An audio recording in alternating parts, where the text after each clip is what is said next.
Okay guys, so welcome back again to our YouTube channel. तो guys, जैसा कि आप लोग देख सकते हो कि हम लोग पूरी फैमिली के साथ गए थे थोड़े से कानपुर दर्शन के लिए। बिठूर हम लोग गए थे बेसिकली। तो बिठूर में इससे पहले मैंने जो आपको दिखाया, हम लोग गए हुए थे सुधांशु महाराज जी के आश्रम गए हुए थे। और उससे पहले भी हम गए हुए थे घूमने के लिए। तो यहाँ पे हम लोग बिठूर में, एक्चुअली बिठूर में जो गंगा जी हैं वहाँ पर 52 घाट हैं, टोटल 52। तो हर एक घाट को एक ही बार में कवर करना तो पॉसिबल नहीं था हमारे लिए। लेकिन ये जो एक घाट है ब्रह्मवत घाट, तो हम लोगों ने सोचा कि हम लोग यहाँ ये थोड़ा सा इजी टू एक्सेस है। तो क्योंकि गर्मी बहुत ज़्यादा हो रही थी तो हम लोग इस घाट की ओर हम लोग जा रहे थे। यहाँ पर धूप बहुत ज़्यादा थी, लेकिन फिर भी क्योंकि बहुत ज़्यादा वॉकिंग डिस्टेंस नहीं था, गाड़ी पार्किंग में लगाकर और फिर हम लोग इधर निकल गए। बहुत ज़्यादा नहीं था, मुश्किल से मुश्किल 2 से ढाई मिनट का रास्ता था वॉकिंग वाला। देन उसके बाद हम यहाँ पहुँच जाते हैं। और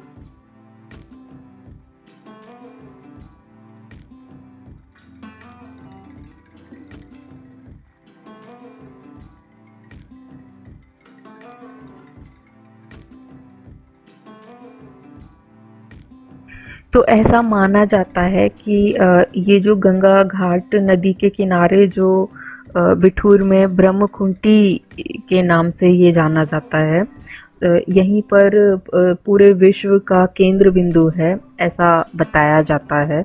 और ये कई बारी प्रूफ भी हो चुकी है ये बात कि यहाँ पर पूरे विश्व का केंद्र बिंदु है, like centre point of the world है ये। और यहीं पर ऐसा माना जाता है कि ब्रह्मा जी जो हमारे ब्रह्मा भगवान ब्रह्मा जी जो थे, उन्होंने इसी जगह पर बैठकर सारे संसार की, लाइक पूरे विश्व की, पूरी दुनिया की सृष्टि की, एक्चुअली अगर देखा जाए तो रचना की थी यहाँ पर बैठकर। इसलिए इसको ब्रह्म घाट का नाम दिया गया। और इसी स्थान पर बैठकर उन्होंने 99, मतलब 99 यज्ञ किए थे। और उन्हीं यज्ञ के बाद राजा मनु की उत्पत्ति यहाँ पे हुई थी। लाइक ऐसा माना जाता है कि उनका आधा शरीर पुरुष का और आधा शरीर स्त्री का था। और ब्रह्मा जी ने स्त्री को अलग करके, मतलब जो उनके शरीर में जो स्त्री का रूप था उनको अलग करके उनको रानी शकुंतला का नाम दिया गया था। और फिर उन्हीं दोनों से, राजा मनु से और जो रानी शकुंतला थी, उन्हीं के द्वारा इस सृष्टि को रचने का, लाइक इस पूरे संसार को, इस पूरे सृष्टि को आगे बढ़ाने का, रचना करने का आदेश दिया उन लोगों को। ऐसी मान्यताएं हैं हमारी। और प्राचीन मान्यताएं जो होती हैं वो बहुत हद तक हम लोग, या माना जाए तो हिंदू धर्म में सब सत्य ही माना जाता है, सारी चीज़ें सही मानी जाती हैं, उनका पालन किया जाता है। तो ऐसा माना जाता है कि जब राजा मनु और रानी शकुंतला को जब सृष्टि को रचने का आदेश दे दिया, तो एक दिन ऐसा रहा कि यज्ञ जब खत्म हुआ तो उसके बाद ब्रह्मा जी जब जाने के लिए, मतलब यज्ञ खत्म करके जब वो जाने के लिए तैयार हुए, तो उनके दाहिने पैर की खड़ाऊं, जो पहले खड़ाऊं पहनी जाती थी, तो दाहिने पैर, मतलब सीधे पैर की जो खड़ाऊं थी, वो धरती में फंस गई, लाइक धरती में धंस गई।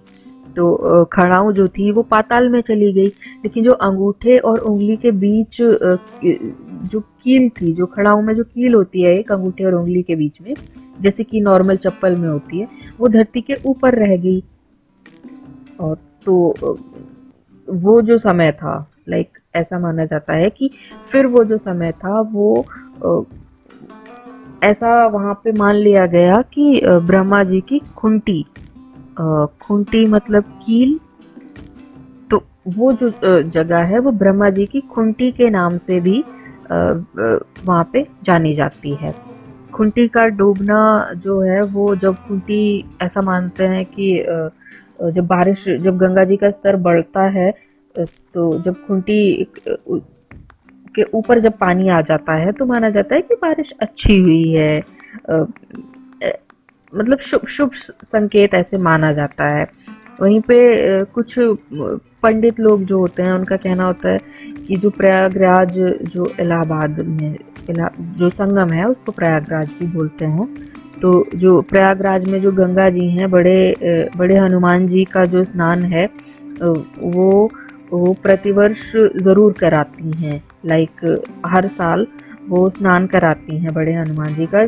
ठीक उसी तरह जैसे कि ब्रह्मकुंटी को भी माँ गंगा अ, स्पर्श ज़रूर करती हैं। लाइक जैसे जब गंगा जी का स्तर बढ़ता है तो वो उस खुंटी को ज़रूर से टच कर लेती हैं। ऐसा माना जाता है कि जब सीढ़ियों तक गंगा जल आ जाता है तो वो अच्छी जल स्तर उसको मान लिया जाता है। ऐसा मतलब हम जो जो जो साइंटिस्ट लोग हैं वो उसको बाढ़ का संकेत उसको बोलते हैं, लेकिन जो धार्मिक लोग हैं उनका मानना है कि अगर ऐसा होता है तो शुभ संकेत है ये। ऐसा कुछ रहता है।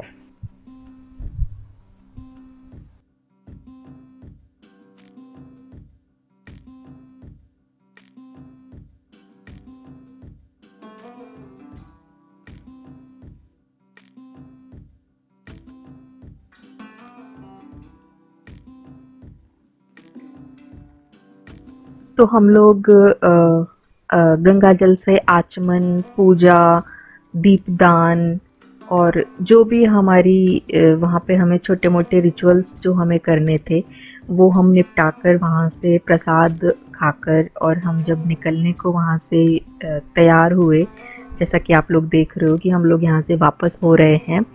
जैसे ही हम लोग वहाँ से वापस हुए तो वहाँ से सामने से कुछ लोग आ रहे थे यहाँ से गंगा जल अपने कलश में भरने के लिए, क्योंकि ये जो टीम थी हमने रास्ते में भी देखी थी। ये हरिद्वार से ये लोग आ रहे थे। अभी आप लोग आगे चल के देखेंगे। तो हम लोगों ने सोचा कि इनको इनको भी थोड़ा सा खड़े होकर देखते हैं, क्योंकि बहुत अच्छा लग रहा था। सारे के सारे जितनी भी लेडीज़ थी वो सब की सब कलश लेके आ रही थी, और शायद यहाँ पे उनको गंगा जल यहाँ से लेना था। तो ऐसा होता है कि आप लोग अलग अलग जगह से जाकर गंगा जल लेते हो। कुछ ऐसे बहुत सारे रिचुअल्स होते हैं हिंदू धर्म में। तो ये भी यहाँ पर हमने थोड़ा सा एंजॉय किया, इसको देखा हम लोगों ने, बहुत अच्छा लग रहा था। और इस जगह के बाद लाइक गंगा जी के दर्शन के बाद हम लोग फिर यहाँ से निकल कर गए लव कुश जी के आश्रम। देन फिर वहाँ जाने के बाद हम लोग गए थे एक बहुत ही फेमस साईं मंदिर है यहाँ पर, वहाँ गए थे। तो वो मैं आप लोगों के साथ शेयर करूँगी नेक्स्ट व्लॉग में।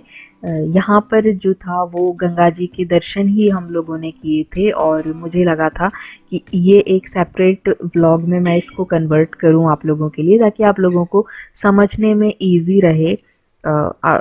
बहुत ज़्यादा चीज़ें एक साथ ऐड ऑन कर देने से आप लोग भी समझ नहीं पाते कि हम लोग एक्चुअली में कहाँ कहाँ गए थे।